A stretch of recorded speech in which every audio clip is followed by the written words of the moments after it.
स्वागत है आपका। मैं हूं आपके साथ आयुषी ओझा। बुलेटिन की शुरुआत खास खबर के साथ। सीएम भूपेश बघेल के दिल्ली दौरे से जुड़ी बड़ी खबर।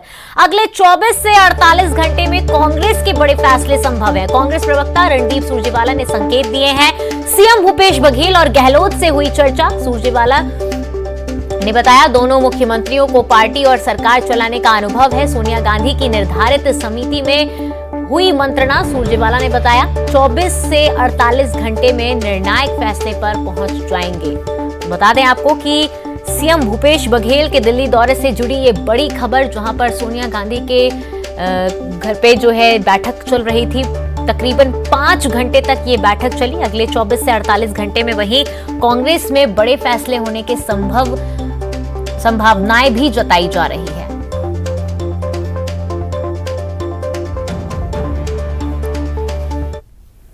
कांग्रेस की समिति ने यह समझा कि हमारे दोनों आदरणीय मुख्यमंत्री राजस्थान और छत्तीसगढ़ संगठन को और प्रभावी बनाने, लोगों से जोड़ने, लोगों की आकांक्षाओं पर खरा उतरने, जरूरी बदलाव करने बारे उनके सुझाव लेना भी आवश्यक है, क्योंकि उन्हें बतौर प्रदेश कांग्रेस कमेटी के अध्यक्ष और बतौर मुख्यमंत्री, और अशोक गहलोत जी तो संगठन में महासचिव, संगठन प्रभावी के तौर पर भी लंबे अरसे तक रहे हैं। इसलिए आज उन दोनों मुख्यमंत्रियों से भी इस बारे मंत्रणा की गई। कांग्रेस अध्यक्षा द्वारा जो ये समिति निर्धारित की गई है, इसका लक्ष्य या अधिकार क्षेत्र किसी व्यक्ति विशेष को कांग्रेस में शामिल करना नहीं। मैंने उसका अधिकार क्षेत्र आपको बताया।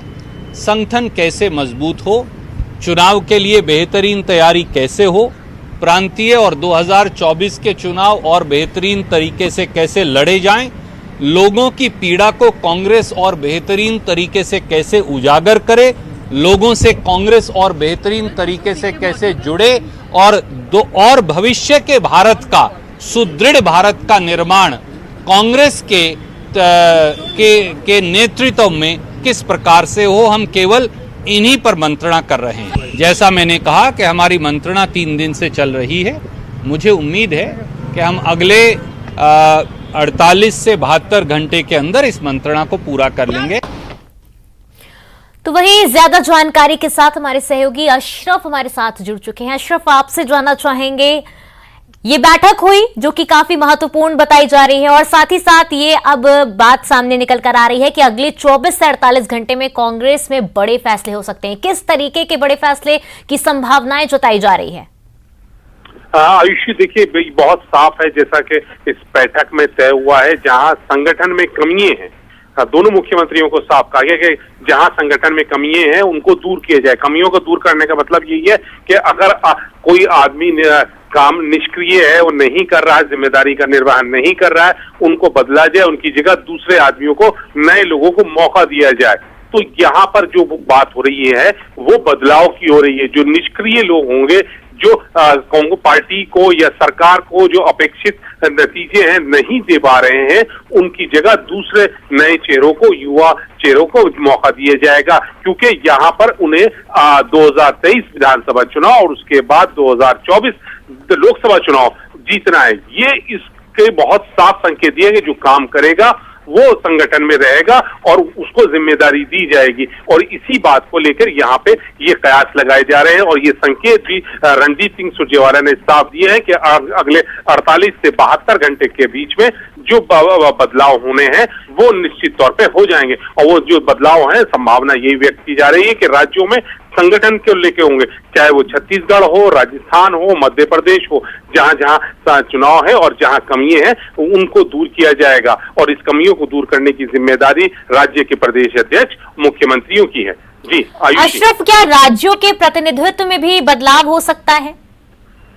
काफी हद तक देखिए ये बहुत संभव है कि अगर लगे कि राज्य का नेतृत्व सही ढंग से काम नहीं कर पा रहा है, जो लोगों की अपेक्षाएं हैं उस पर नहीं उतर पा रहा है, संगठन को मजबूती से नहीं चला पा रहा, तो हो सकता है कि नेतृत्व को ही परिवर्तन की बात की जाए। लेकिन अभी यहाँ पे इतने व्यापक उस पर नहीं है, अभी यहाँ पे बूथ लेवल पे और जो जिला लेवल पे यहाँ की इसके संगठन को मजबूत करने की बात की जा रही। प्रदेश स्तर पर अभी शायद फैसला लेने में थोड़ा समय लग गया, लेकिन हाँ जो समय सीमा तय की गई है वो ब्लॉक स्तर पर, जिला स्तर पर यहाँ पर बदलाव करने की समय सीमा तय की गई है। आयुषी, प्रशांत किशोर की रणनीति की अगर हम बात करें तो कांग्रेस में कितनी प्रभावी होगी उनकी रणनीति? देखिए अभी तक जो उनका जो अनुभव रहा है, जैसे उन्होंने चुनाव बिहार में कराए हैं, पश्चिम बंगाल में कराए हैं, तो काफी उससे उन्होंने जीत दिलवाई है पार्टी को। तो कांग्रेस अभी उसी उससे चल रही है कि जैसा उनका अनुभव है, चुनावी रणनीतिकार है और उनके सुझाव काम करते हैं, और उससे हो सकता है कि कांग्रेस की जो स्थिति है वो थोड़ा मजबूत हो जाए। छत्तीसगढ़ को अगर छोड़ दें तो छत्तीसगढ़ में कांग्रेस पहले से मजबूत है, लेकिन राजस्थान या दूसरे राज्यों में वहां पर उसे और मजबूत होने की जरूरत है। तो उम्मीद की जा रही है कि प्रशांत किशोर के जो सुझाव हैं वो काफी हद तक कारगर हो सकते हैं।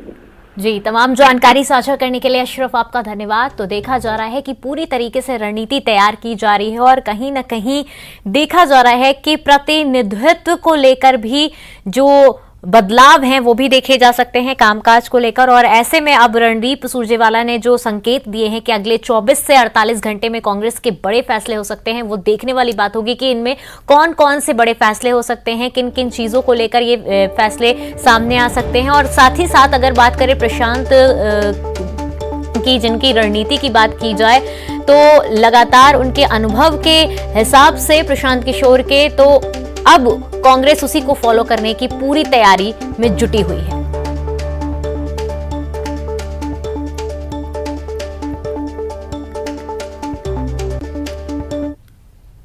देश में बिजली संकट गहराने की आशंकाओं के बीच मुख्यमंत्री भूपेश बघेल ने केंद्र सरकार की कोयला आयात नीति पर निशाना साधा है। उन्होंने कहा कि इंपोर्टेड कोयले की वजह से देश में बिजली महंगी हो जाएगी।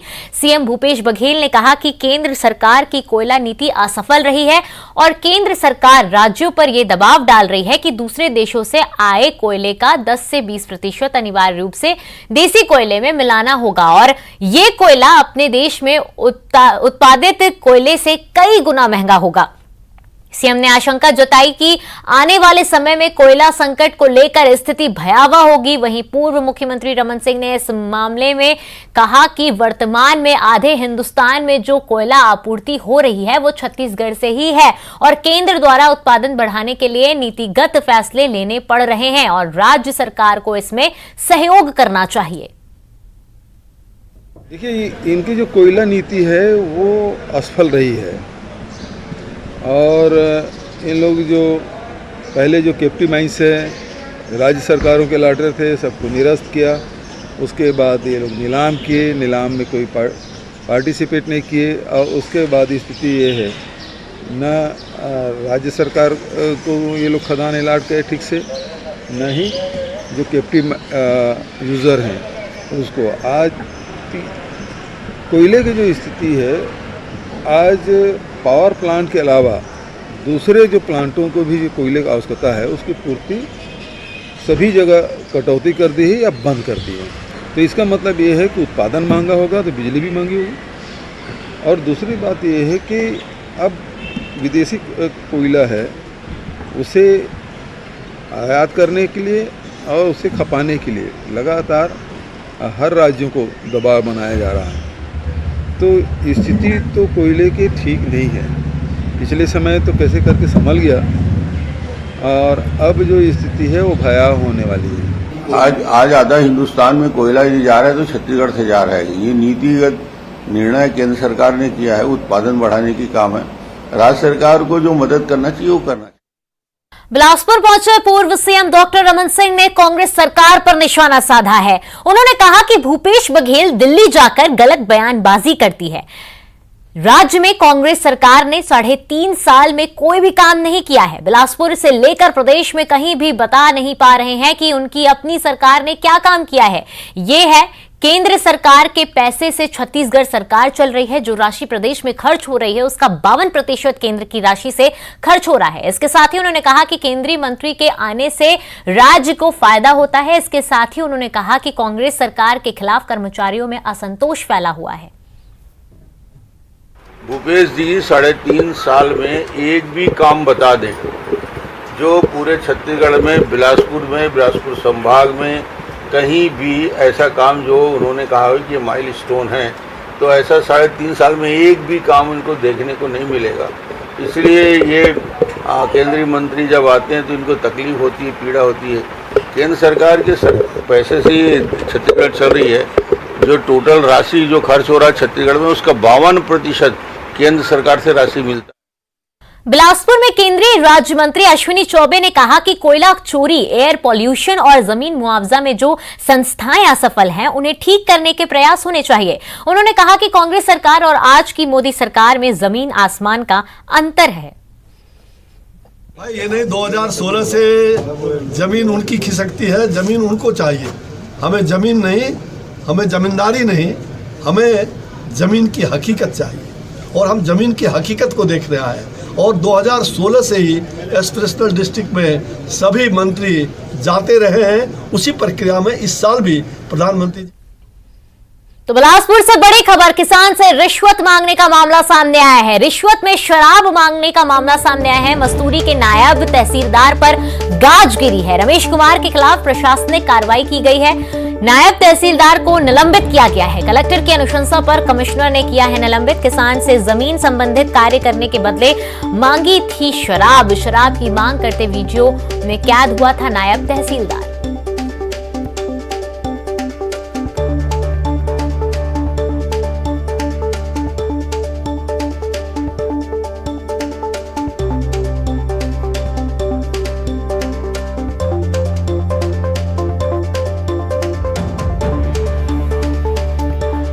वहीं ज्यादा जानकारी के साथ हमारे सहयोगी पंकज हमारे साथ जुड़ चुके हैं। पंकज, क्या कुछ अपडेट है इस पूरे मामले को लेकर जो रिश्वत मांगने का मामला सामने आया है?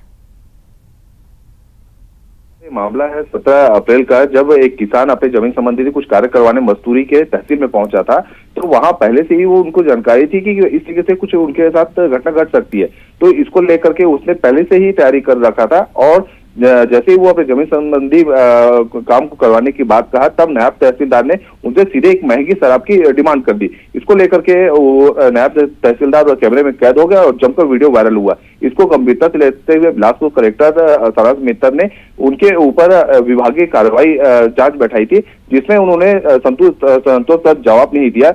आज उस मामले पर कलेक्टर ने अपने अनुशंसा पत्र भेजा था, जिसको कमिश्नर ने गंभीरता से लेते हुए आज तहसीलदार नायब तहसीलदार के ऊपर में निलंबन की कार्रवाई कर दी है। आपको बताना चाहूंगा जो निलंबन की कार्रवाई हुई है छत्तीसगढ़ सिविल सेवा नियंत्रण तथा अपील 1966 के प्रावधानों के अंतर्गत किया गया है। जी, तमाम जानकारी साझा करने के लिए आपका धन्यवाद पंकज।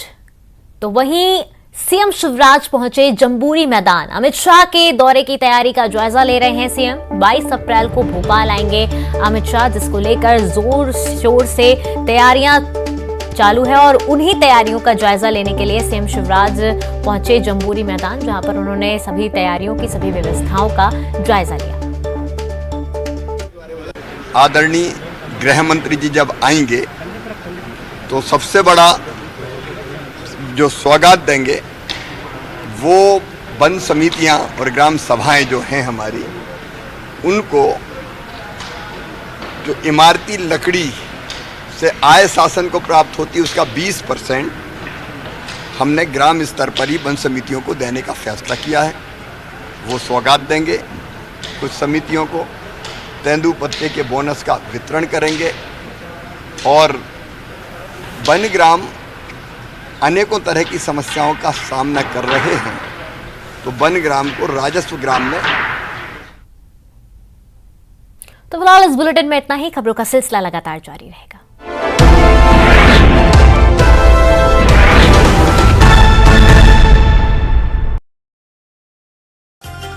बैतूल में उज्ज्वला योजना को अधिकारी